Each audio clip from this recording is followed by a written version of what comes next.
Olá, meu nome é Gabriel Sontag, sou pastor da Igreja Evangélica Luterana do Brasil.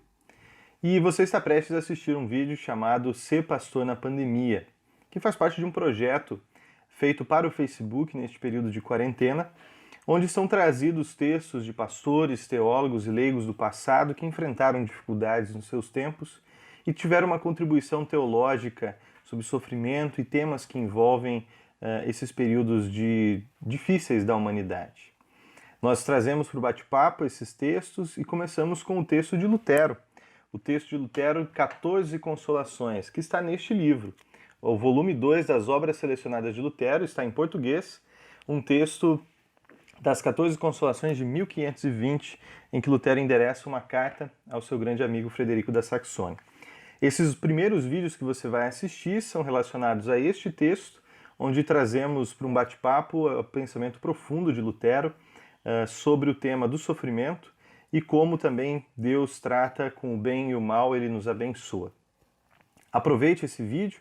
Como o vídeo foi pensado para o Facebook, haverá momentos de interação com as pessoas que estão nos comentários, estão chegando, mas é um momento também de a gente refletir sobre temas importantes neste período de quarentena. Que Deus te abençoe com este conteúdo e que possa também favorecer e ajudá-lo na reflexão teológica neste período de quarentena. Aproveite também para curtir o canal e seguir esse conteúdo trazido com muito carinho para esse período de quarentena, período de pandemia. Que Deus nos abençoe através da sua palavra e também das experiências de nossos irmãos na fé durante o caminhar da história. Aproveite o vídeo. A ideia disso aqui é a gente bater um papo, né? Eu sei que tem tido muito material, pelo menos o que eu vi, né? Muito material em termos de devoção, cultos, momentos de oração, né?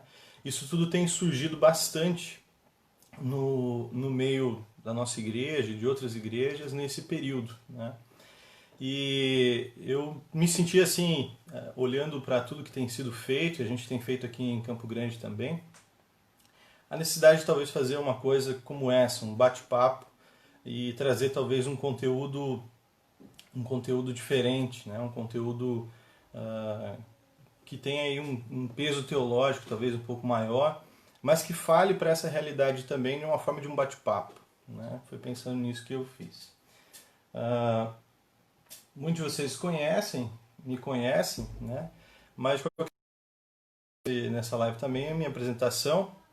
Meu nome é Gabriel Sontag, eu sou pastor da Igreja Evangélica Luterana do Brasil, IELB, e trabalho em Cariacica, né? Trabalho direto na Paróquia Esperança, onde atendo tanto a sede aqui, a Congregação Esperança, como a congregação chamada Rei Jesus, que fica num dos bairros aqui da nossa cidade. Cariacica faz parte da região metropolitana de Vitória e faz parte do estado do Espírito Santo, né? E é um prazer estar aqui com vocês para esse bate-papo, né? Agora deu 10 horas, vamos começar então, né? Devidamente apresentado, né? A ideia surgiu, né? Desse tema surgiu, né? Porque de alguns fatores, né? O primeiro deles, quem me conhece sabe que eu sou fã de um autor chamado C.S. Lewis, né? Que também é um escritor muito conhecido pelas crônicas de outras coisas, né? Um cristão muito ativo. E nesse período que nós estamos vivendo, me fez lembrar quando Lewis também se torna ele tem bate-papos, vamos dizer assim, no meio de comunicação que ele tinha na época da Segunda Guerra Mundial, né? Então, Lewis é aquele que vai colocar a voz no microfone, na rádio, né? E vai responder perguntas, vai trazer temas, vai trazer preleções, né? Para falar para aquela realidade, né? De onde sai um dos livros mais conhecidos dele, chamado Cristianismo Puro e Simples, né?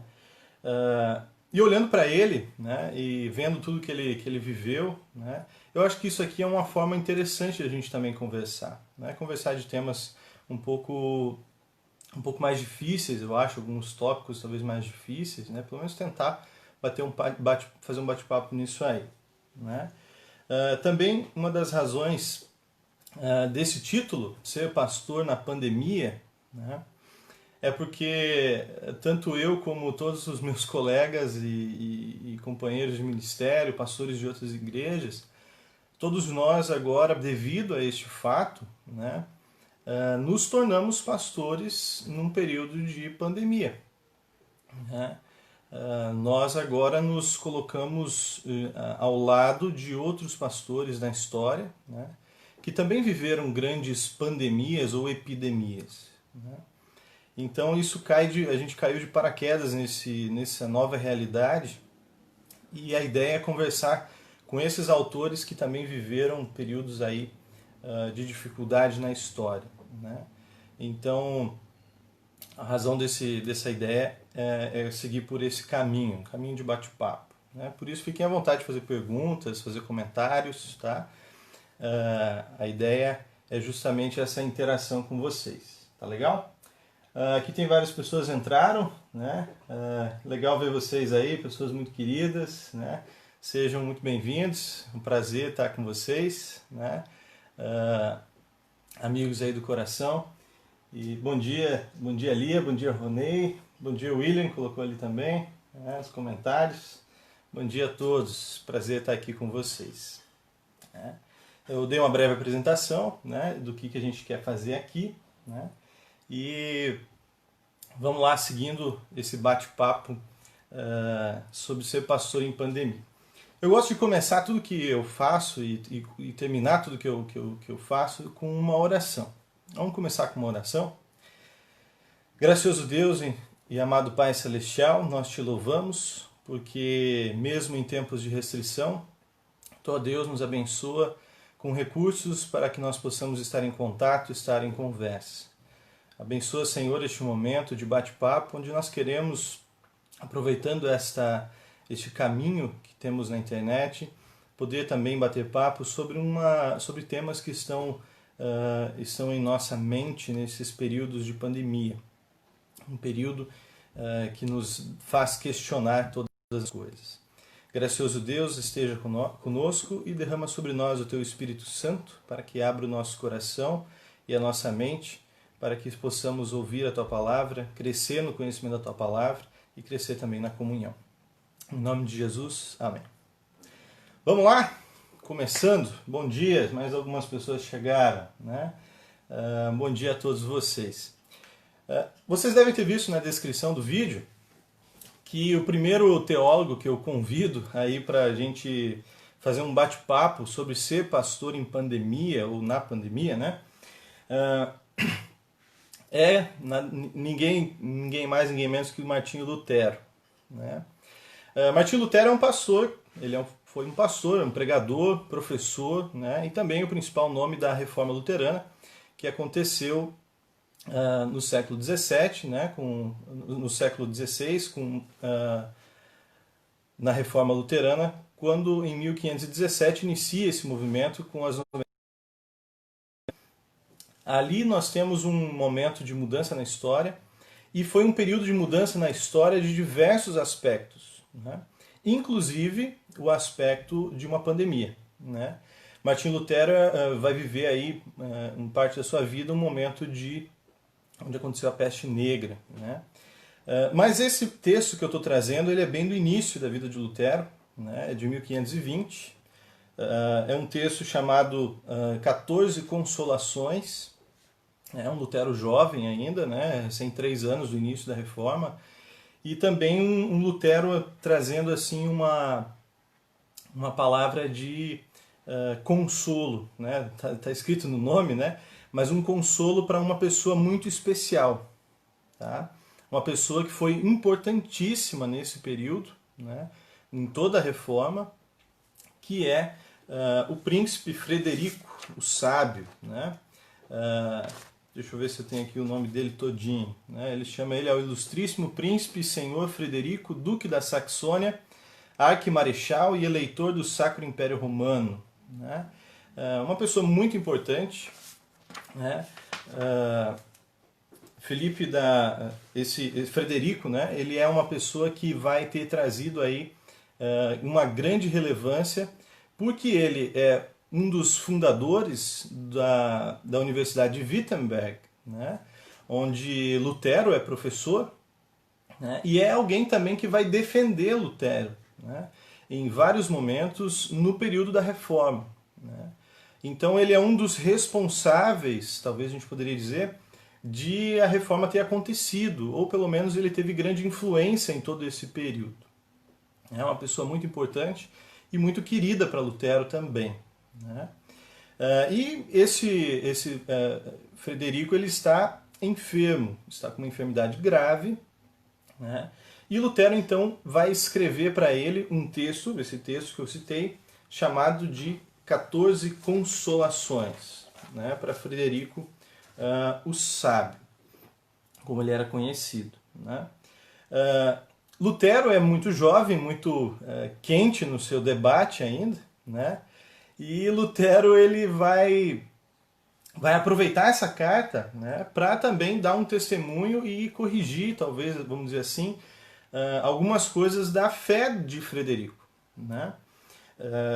Por exemplo, né, e aí de onde vem essa a razão de Lutero ter escrito dessa maneira, né, com 14, por que 14? Né? Lutero vai escrever com 14 consolações, porque Frederico ele era conhecido também como um grande colecionador de relíquias. Então ele tinha muitas relíquias, muitas mesmo, né? É um número astronômico o número de anos do purgatório que as relíquias dele salvavam, né? Então Frederico é uma pessoa muito apegada a essas coisas, né? E dentre as coisas que existia, segundo a descrição do livro das obras selecionadas, né, existia no altar da igreja de Santa Maria, em Torgau, que é onde Frederico está, existia uma imagem no altar, né, onde estavam 14 santos, que eram considerados todos santos para enfermidades. Então esses 14 santos eles estavam, vamos dizer assim, na frente daquilo que Frederico confiava, né? Então Frederico confiava naqueles 14 santos para curar desde dor de cabeça, dor de dente até males maiores, né? Então aquela imagem dos, né, era uma coisa viva diante de Frederico. E agora Lutero vai fazer 14 consolações, né, como se ele colocasse nessa imagem do altar, né, nesse retábulo do altar, que é aquela parte atrás onde tem as pinturas, ele colocasse ali atrás a imagem, essas 14 imagens, né?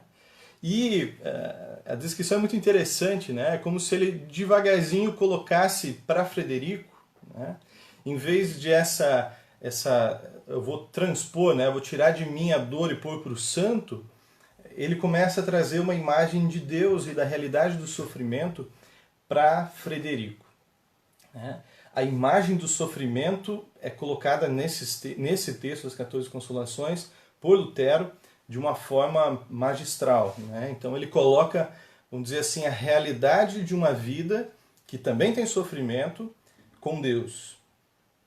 E assim Lutero vai substituindo essa imagem de 14 santos por uma imagem que tem uma imagem da Escritura, uma realidade da Escritura diante dele, né? Então essa é a ideia desse texto, né? Trazer consolo para esse homem, né?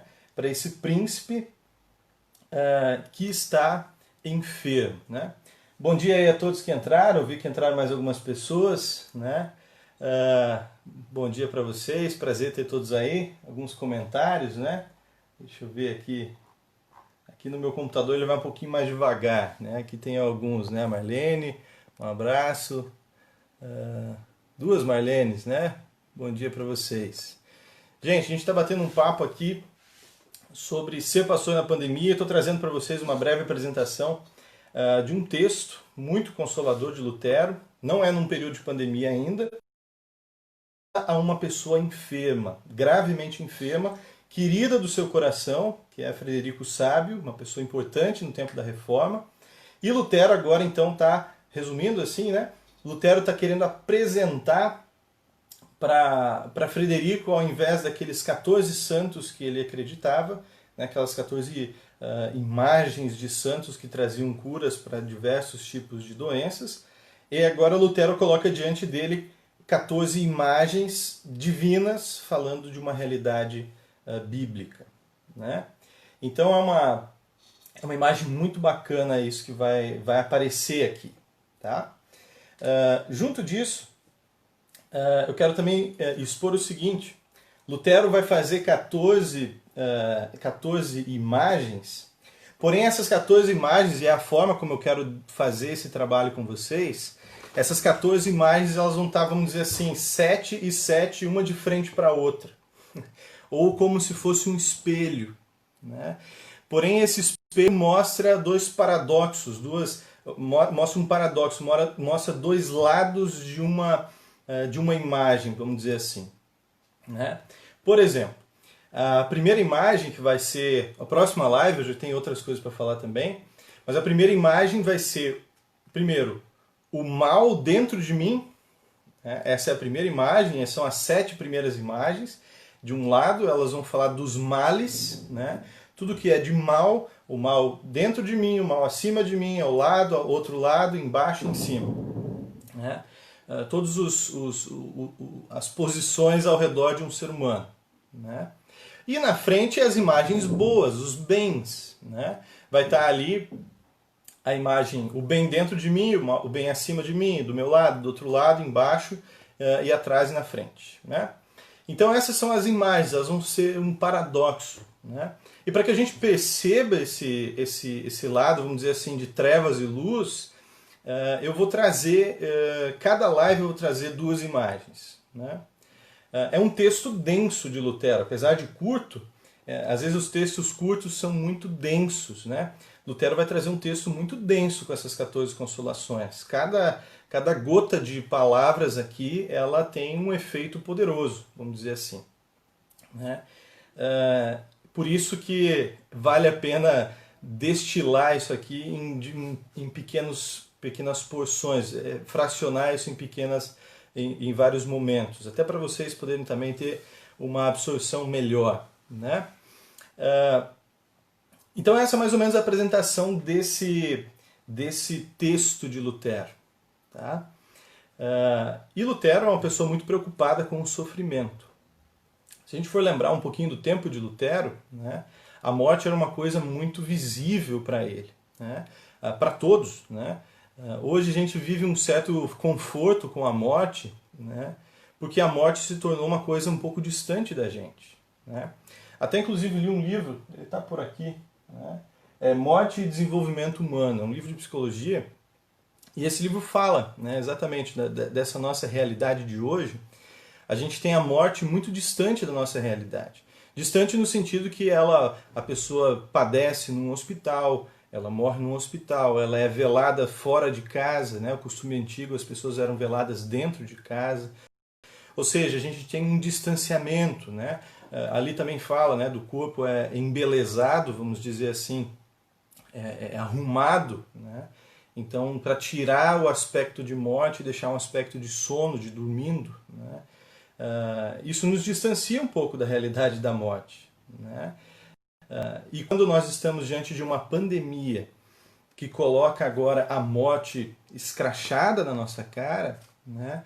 Em que as fotos agora são de caixões empilhados, de carros saindo, de caminhões do exército saindo da Itália carregados de corpos, né? De 900 mortes num dia, parece que essa imagem volta a fazer parte do nosso dia a dia. Né? Além de que para outras realidades, né, e eu falo da minha realidade, mas tem realidades também no Brasil, em que as pessoas talvez estão acostumadas já a viver a morte de uma forma muito explícita. Né, e já vivem com muito medo. Né, pessoas que vivem em situações marginalizadas, em dificuldade, já assistiram à morte diante delas. Né. Minha cidade aqui em Cariacica é uma das cidades que infelizmente tem um número muito alto de homicídios e coisas assim. Então, é uma realidade que acontece, né? Que está acontecendo. A pandemia está colocando diante de nós, diante dos nossos olhos, uma realidade. Né? A realidade da morte talvez a gente poderia dizer assim. E que esse texto de Lutero nos ajuda a observar algumas coisas, né? Deixa eu dar um bom dia aí para mais algumas pessoas que entraram, né? Sejam bem-vindos, prazer ter vocês todos aí. Para vocês terem ideia do que Lutero tem em mente, eu vou ler uma parte da descrição escrita pelo Martin Dreyer, né? Um luterólogo aí conhecido da ISLB. Ele escreve aqui na descrição do texto das obras selecionadas um pouco do que Lutero quer fazer, e eu acho interessante dizer isso. A partir dos 7 males, a imagem de um lado, é apresentada uma descrição da situação do ser humano. E ele lista, né? Pecado, medo, justiça, tentação e cruz, que é basicamente um tema para cada uma dessas imagens. Essa situação, essa gravidade de situação é limitada pela solidariedade de Cristo com os sofrimentos, pois ele também santifica o sofrimento. Com isso, não é só possível suportar o sofrimento, mas também amá-lo. E isso é um ponto importante para que vocês entendam bem o que vai ser trazido aqui. Lutero ele tem uma perspectiva em outros textos também, tem um texto famoso de Lutero, né, que ele fala como, a partir da observação da cruz, que era uma forma normal naquela época, né, algo que acontecia em vários textos, vamos dizer assim, as pessoas faziam textos de uma contemplação da cruz, né? Isso era muito comum no tempo de Lutero, e Lutero tem um texto assim também, uma contemplação de Jesus na cruz, né? E é um texto belíssimo, né? Inclusive muito usado às vezes pelos pastores, né? Em pregações no dia de finados, né? Aqui Lutero está sendo ele, tá? Lutero está sendo ele mesmo, e ele gosta de dizer isso, e vai falar isso em vários momentos do ministério dele nos seus textos, né? Que o cristão, dentro dessa reflexão que nós vamos fazer, o cristão ele vai amar o sofrimento e vai desejar a morte, né? Não desejar a morte num lado, vamos dizer assim, suicida, não é esse o ponto de Lutero, né?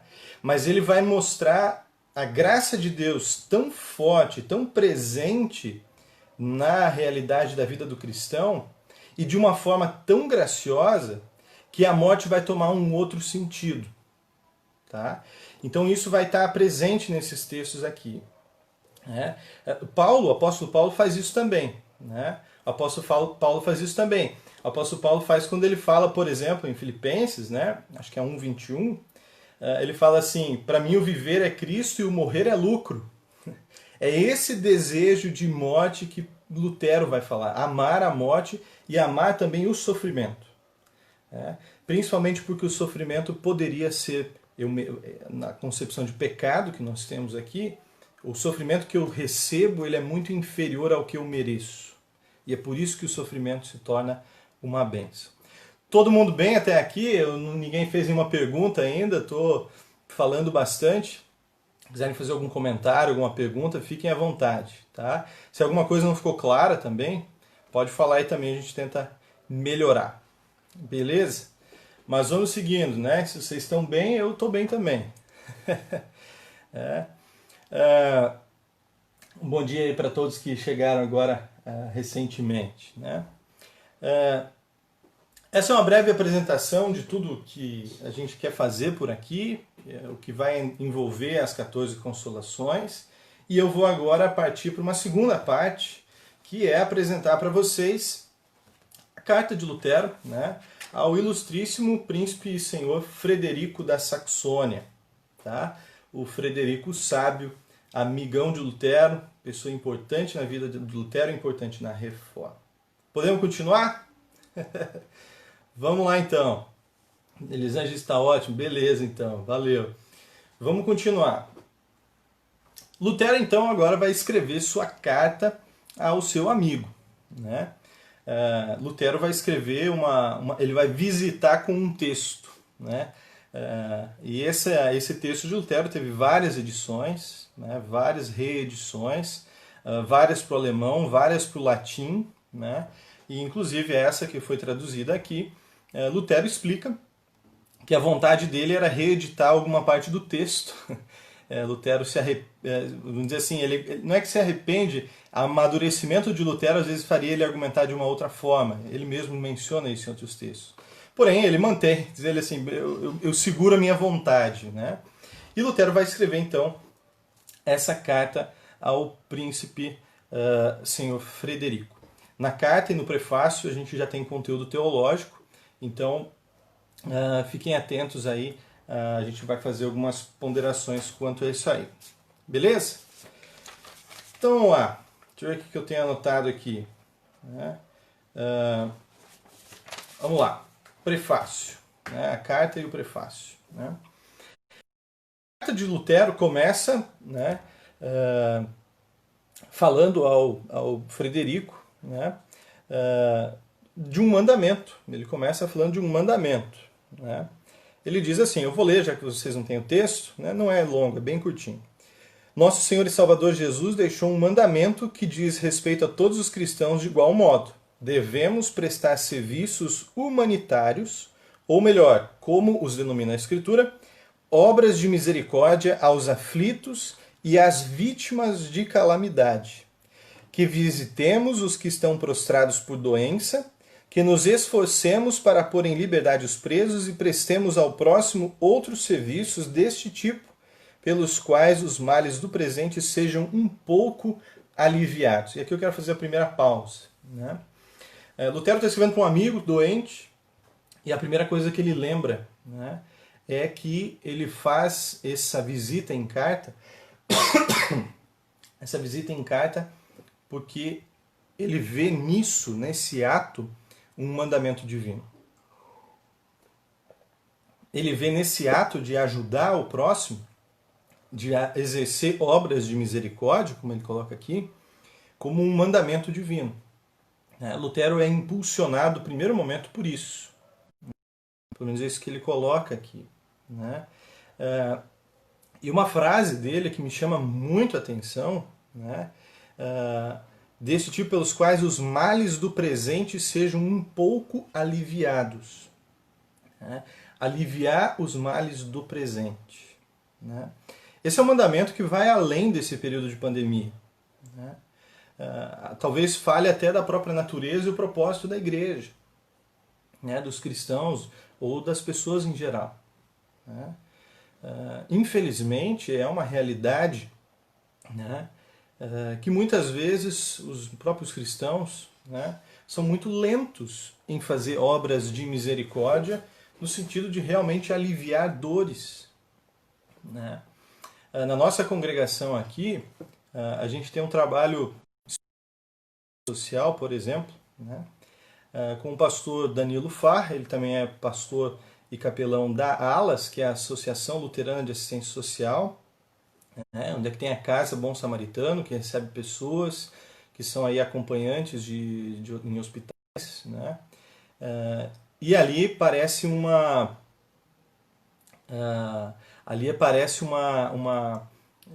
situação que é bem real. Né? Conversando com ele várias vezes, às vezes a gente encontra momentos em que a ação social ela tem sempre uma dificuldade para caminhar. Né? E talvez essa dificuldade para caminhar sempre seja uma dificuldade do número de pessoas que conseguem realmente ajudar a ação social. Né? Na igreja, em várias coisas que a gente faz na igreja, às vezes a gente precisa de pessoas, né? E pessoas fazem parte dessa caminhada. Mas a ação social é algo que a gente sempre sofreu muito para ter pessoas. Né? Tanto que muitas igrejas nem têm um departamento específico de ação social pela dificuldade que muitas vezes é. Né? A Lutero lembra que isso é um dever. Né? É um dever exercer obras de misericórdia e aliviar o sofrimento daqueles que estão passando por necessidade. Lutero também vê isso de um lado espiritual. Né? E é por isso que ele escreve essa carta. Né? Deixa eu ver aqui. Tem uma pergunta do Mauro. Né? Bom, Mauro.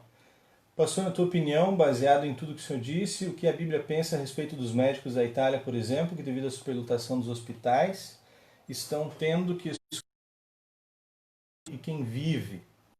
Na sua grande maioria, os mais jovens ganham tratamento e os mais velhos são deixados para morrer.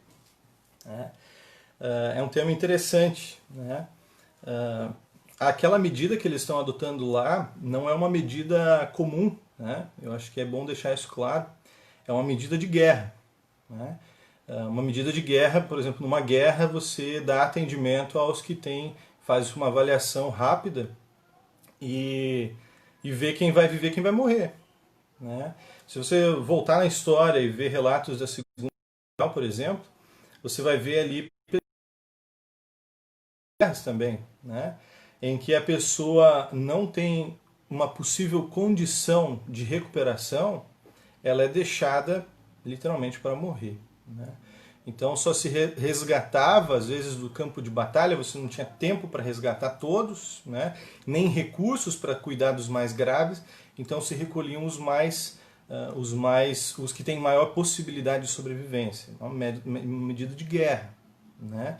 Além de que essa medida que está acontecendo, ela também é uma medida de idade, né? Como você menciona, e é uma fatalidade, né? Olhando para tudo isso aí, né? É algo que precisa talvez ficar no nosso radar para a gente pensar assim, eu acho que a gente deveria cuidar, né? É uma medida de guerra, é uma medida de necessidade, né? Olhando para esse sofrimento que está acontecendo na Itália, né, que é o nosso país fora de controle que serve de exemplo para os outros, né, não preciso nem dizer que nós não queremos chegar a esse extremo, né?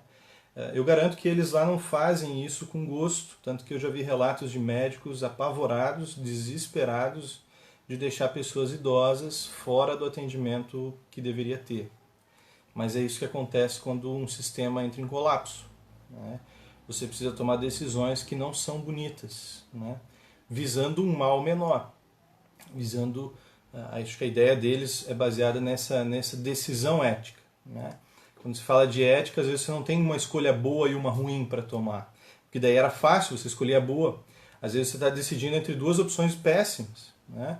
Ou eu atendo quem vier e aí muita gente que teria condições de se salvar vai morrer, ou eu tomo a decisão que eles estão tomando lá de deixar pelo menos aqueles que têm maior chance de sobreviver ter acesso, porque os outros morreriam de qualquer maneira. Pelo menos isso faz parte dessa discussão. Uma discussão ética muito difícil, né? Muito complicada, mas eu tenho uma palavra de consolo para todos aqueles que acho que esse texto ainda vai trazer, para todos aqueles que estão vivendo isso aí. Tá legal? Vamos adiante? Alguma pergunta aqui? Eu vi que algumas pessoas que chegaram aí também, sejam bem-vindos, né? Prazer estar aí com vocês. Bom dia a todos aí, vários comentários, agradeço de coração. Deixa eu só vou dar uma voltada aqui para ver se tem alguma pergunta. Tá tranquilo. Beleza, então eu estava falando desse primeiro exemplo de obras de misericórdia, que está na fala de Lutero, né? Falando que ele chega até essa pessoa doente primeiramente por um mandamento, né? Ele é impulsionado por aquilo que Deus manda fazer, manda cuidar daqueles que são necessitados, são aqueles que, para aliviar, como está escrito aqui, um pouco os sofrimentos e os males. Tá? Ele dá dois exemplos, né? Lutero dá dois exemplos disso aí. O primeiro exemplo, ele fala de Cristo, né? E ele cita isso, né? Por causa do imenso amor ao gênero humano, desceu do seio do Pai para dentro de nossa miséria e prisão, ou seja, para nossa carne e vida extremamente calamitosa, e tomou sobre si o castigo por nossos pecados para que fôssemos salvos, como diz Isaías 43, 24, deste-me trabalho com os teus pecados e as tuas iniquidades me causaste dificuldade. Então ali tem nesse texto aqui de Lutero, nessa continuação, Lutero dá o exemplo em primeiro lugar de Cristo, né? E aí vem aquelas muitas discussões, né, até onde a gente pode usar Cristo como exemplo, né? E muitas coisas pode, né? Não na morte de cruz, não no pagar pelos pecados, mas nas obras de caridade, Cristo é um exemplo, com certeza, né? E Cristo é aquele que vem dar uma palavra, mostrar na sua vida e na sua obra um amor pelo ser humano e em especial um amor pelo ser humano em necessidade, né? Se a gente olhar o texto bíblico, está cheio de curas, de falas de conforto, de consolo, muito mais do que discussões ferrenhas, né? Então, vamos dizer assim, em número de episódios, a gente tem vários misericórdia no povo, né? Então, Lutero começa falando exemplo. O primeiro exemplo é meu Senhor Jesus Cristo. Ele é aquele encontro da pessoa em necessidade. Ele é meu mestre e eu também quero tentar ao máximo que eu conseguir acompanhar esse meu Salvador, né? Isso é recorrente em Lutero em vários textos, né? Se vocês têm interesse. Muito bem. Bom dia para os que chegaram, um pessoal do Paraguai, né? Minha família, grande parte da minha família lá do meu pai mora lá, né? Um prazer, um abraço para todos vocês. Vamos adiante, né? Lutero vai citar agora, junto desse primeiro ponto, Mateus 25, né? E isso vai se tornar, para mim, né, a leitura de Lutero para tudo que vai vir daqui à frente. Então esse é um ponto importante, tá? Lutero vai falar assim,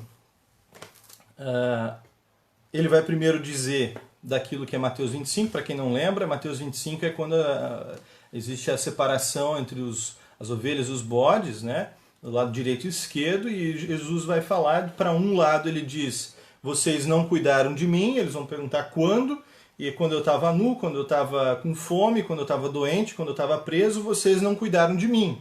Né? E quando foi isso? Quando vocês não fizeram isso por um dos meus pequeninos. A mesma forma ele diz para o outro grupo, que é o grupo dos salvos, ele diz, quando é que vocês cuidaram de mim? Vocês me deram de comer, me deram de vestir, vocês me visitaram na prisão, me visitaram na doença. E aí vem, quando nós fizemos isso? Quando vocês fizeram isso a um dos meus pequeninos, a mim o fizestes.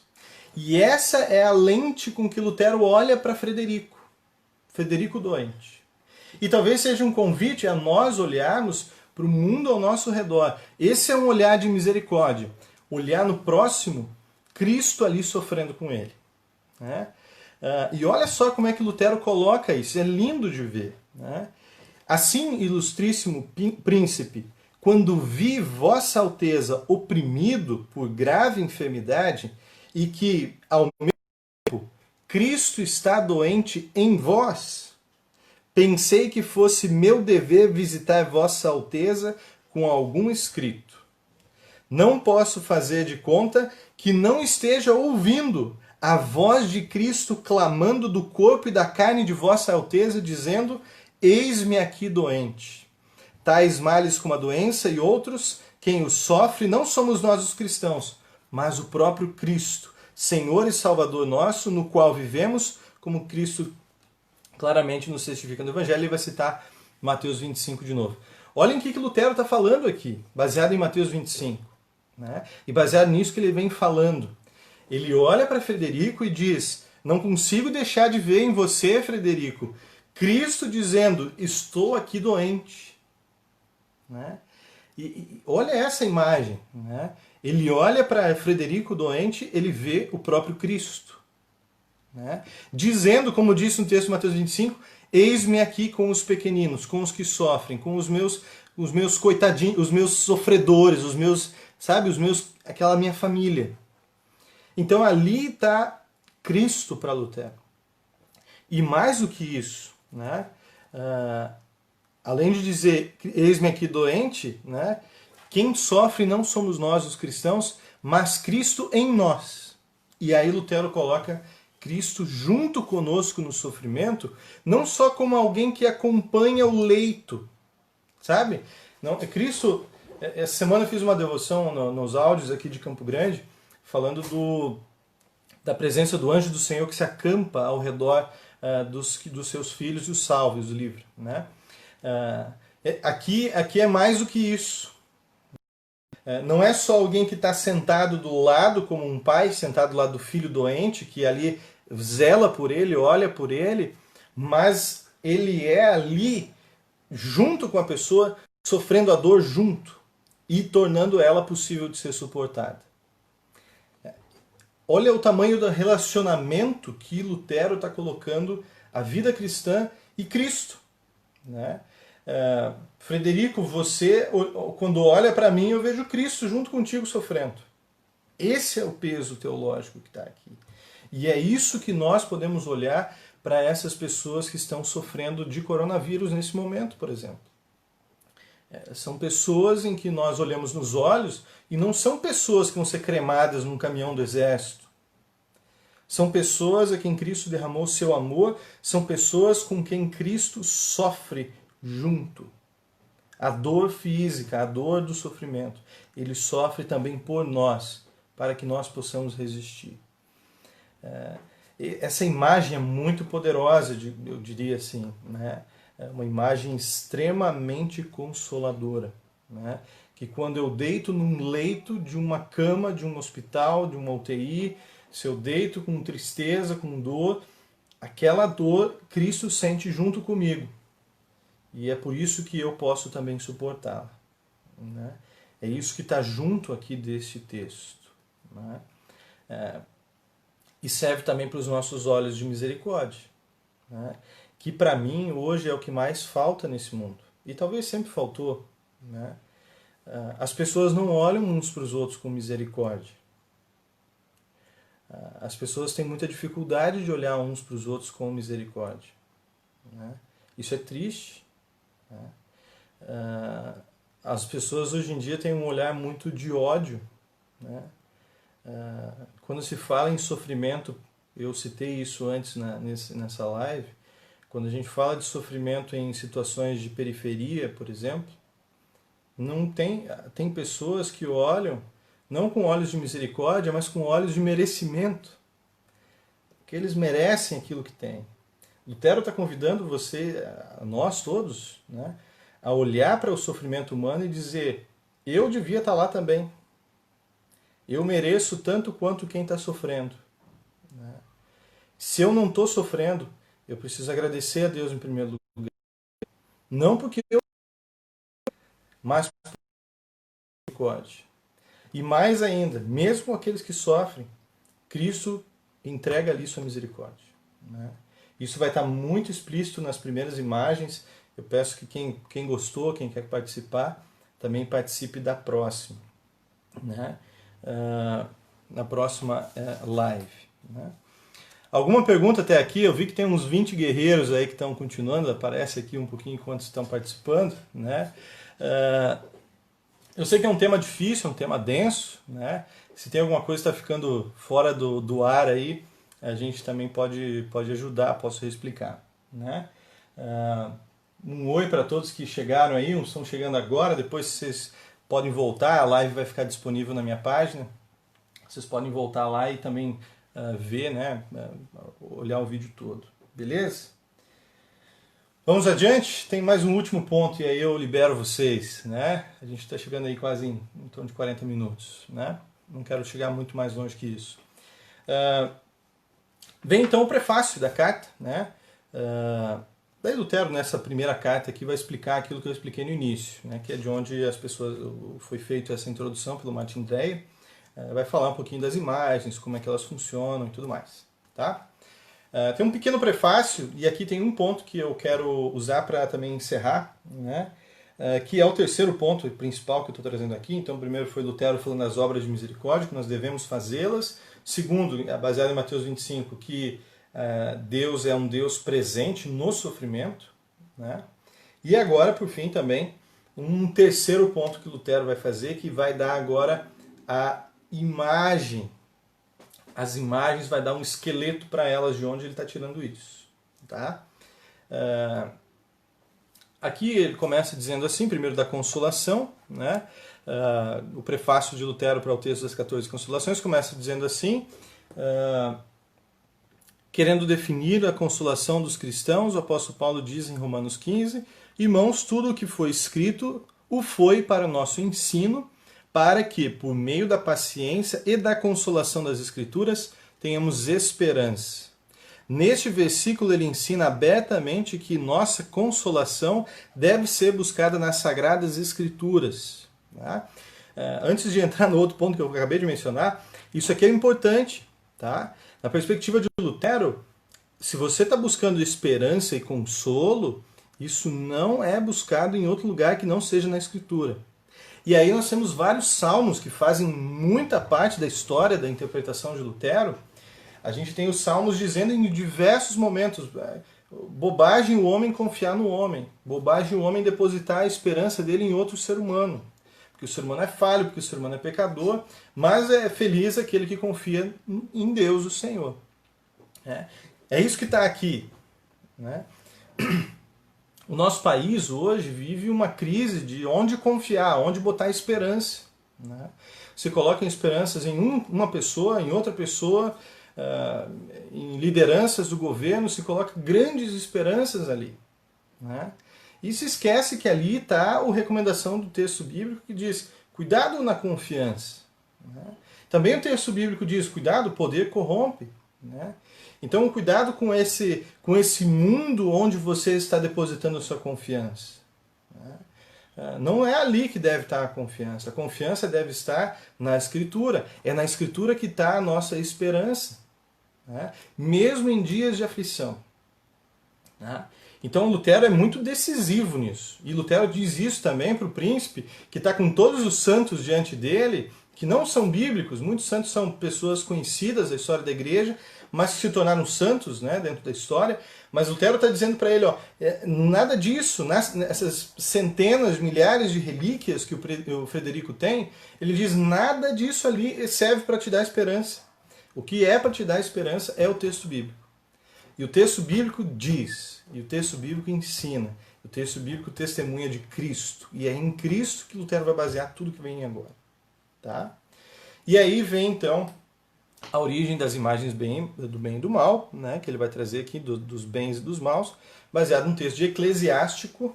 Eclesiástico não é Eclesiastes, é um outro texto, é um livro de sabedoria também, muito consultado por Lutero, ele ainda continua nas Bíblias católicas. Né? O texto eclesiástico ele é muito citado por Lutero como um texto de sabedoria. Né? Porque lá é como se fosse um grande provérbios de sabedoria. Né? E isso é um ponto importante. Né? Lutero vê sabedoria nesse texto, apesar de que ele não faz parte do cânone, daquilo que é na interpretação, principalmente de todas as igrejas que vêm depois da Reforma, não faz parte do cânone, assim como também teve discussões disso também na história da igreja. Mas não quero entrar nesse detalhe, mas Lutero cita um texto de Eclesiástico que é muito interessante. No dia mau, lembra-te das coisas boas, e no dia bom, lembra-te das coisas más. Esse texto é sensacional. Lutero e aqui ele está fazendo isso. Né? No dia mau, ele está lembrando das coisas ruins, e vocês vão ver que nas imagens ruins, a imagem do mal, tem coisa boa, bonita ali também. Tá? E aí ele faz uma argumentação sobre o espírito, né? Falando que quando você está mal, quando você está num dia de tristeza, é importante ter diante dos olhos aquilo de bom que Deus já fez e faz, olhando para a nossa vida, que a nossa vida nunca é somente tribulação, a nossa vida também tem momentos, tem coisas que ainda assim temos a agradecer todos os dias, mesmo em tribulação. E também olhar no momento do sofrimento, olhar para o futuro bom. Né? O futuro que traz também promessas de Deus. Tá? E promessas de Deus para Lutero é muito forte esse tema. Tá? A promessa de Deus é algo que no momento que Deus pronuncia a promessa, ela também já acontece. Ela é uma coisa que é performativa, né? Para quem tem uns pastores. Ela é performativa, ela entrega. Quando ela diz que Cristo perdoa os pecados, no próprio dizer ele perdoa. Quando Cristo diz que ele está presente na ceia, ele no próprio dizer da instituição ele se torna presente. Né? Quando Cristo diz que todo aquele que crê tem vida eterna, no momento que crê tem vida eterna. Né? Então é muito poderoso isso para Lutero. E também nos dias bons, lembra-te das coisas ruins. Isso aqui não é viver em pessimismo e otimismo, tá? Não é pensamento positivo, não misturem as coisas. Tá? Pensamento positivo às vezes é uma grande ilusão. Né? Tem sua importância você ser aí, não cair numa depressão propositalmente, né? Mas pensamento positivo não é isso. Né? E nem pensamento negativo. Tá? Não confundam isso aqui, porque senão a gente perde a ideia de Lutero. Tá? Quando Lutero diz para no dia bom você lembrar do mal, é para você ficar ligado. Sabe? O mal ele é uma realidade. Por mais que ele não está se manifestando em tal momento, ele é uma realidade. Né? Ou seja, o pecado é uma realidade, a morte é uma realidade. Então, no dia bom, não abusa da saúde, porque a morte é uma realidade. No dia bom, não age inconsequentemente como se você não tivesse Deus ou como se não tivesse uma lei que te guia, porque você vai destruir aquilo de bom que você tem. Né? Assim também, Lutero lembra do que nós somos feitos. Né? Ele fala assim, coloca a mão no peito e vê se o coração está batendo para ver se você é um ser humano ainda. Você tem que ter noção de que a vida é assim. Né? Mesmo em dia, a alegria da vida às vezes nos leva a esquecer o mal, e de fato é assim. Né? Mas essa lembrança do mal é uma lembrança de cuidado, de observação. Né? Então esse texto de Eclesiástico, ele é interessante da gente ter isso na nossa vida, na nossa mente. Um texto em que nos mostra um Deus sendo gracioso, sendo misericordioso nos momentos difíceis, e um Deus que nos lembra a realidade da vida em momentos felizes. Tá legal? E aí, Lutero vai fazer isso com as imagens. Beleza? Gente, para a gente chegar ao encerramento, eu ainda tenho uma última fala, e aí eu pergunto se vocês ainda têm alguma pergunta, né? Antes da gente encerrar. Para concluir isso tudo, né, e de tudo que a gente viu aqui, né, eu quero assim fazer uma seguinte reflexão, apesar que eu já fiz algumas durante a nossa conversa. O olhar de misericórdia é algo importante e caro aqui, né? Porque Cristo olhou para nós com misericórdia e agora nós olhamos para o próximo como se víssemos o próprio Cristo lá. É um momento de cuidado que nós estamos vivendo. Né? Graças a Deus, esse momento em que nós estamos em reclusão no Brasil já tem surtido efeito positivo. Né? Mas eu quero que vocês olhem com misericórdia, principalmente para 3 grupos de pessoas. E eu quero dizer isso só para dar uma ênfase, não porque vocês não podem olhar para todos. Tá? Olhem para todos com misericórdia. Mas eu quero dar 3 ênfases. Tá? A primeira que o texto das Consolações vai nos trazer é para os doentes. Isso está visível ali. Tá? Olhar para os doentes com misericórdia. Né? Significa olhar para os doentes e ver ali Deus com eles. Né? Não olhar ali, não buscar ali motivos para julgamento, motivos para ódio, né? Mas ali uma oportunidade de demonstrar misericórdia. Essa misericórdia nós podemos demonstrar com orações, com leitura bíblica para aquela pessoa, atendendo às necessidades, se nos for possível atender. Tá? Olhem com misericórdia em primeiro lugar para os doentes, que é o que eu trago aqui. Também olhem com misericórdia para os idosos, né? Cuidar de uma pessoa idosa, ajudar ela a entender a necessidade de cuidado é importante. Né? Nós não sabemos a dimensão do que está por vir, nós não sabemos o que está por vir. Do fundo do meu coração eu espero que todas as previsões que eu já li não aconteçam. Né? Porém, a sabedoria também nos ensina a olhar para quem passou por uma situação e ver ali também um momento de aprendizado. Se existem países de primeiro mundo sofrendo, que sofreram e estão sofrendo, nós temos que abrir os olhos. Né? E cuidar dos idosos é um passo importante. Né? Foi mencionado os idosos aqui numa situação extrema em que a morte deles é colocados para morrer. Né? Cristo não os abandona. O médico pode abandonar, pode fazer isso até contra a vontade dele, mas Cristo não os abandona. E Cristo vai até o fim com cada um. Tá? Independente se é no quarto de casa, se é no leito de um hospital. Então os idosos estão no nosso radar.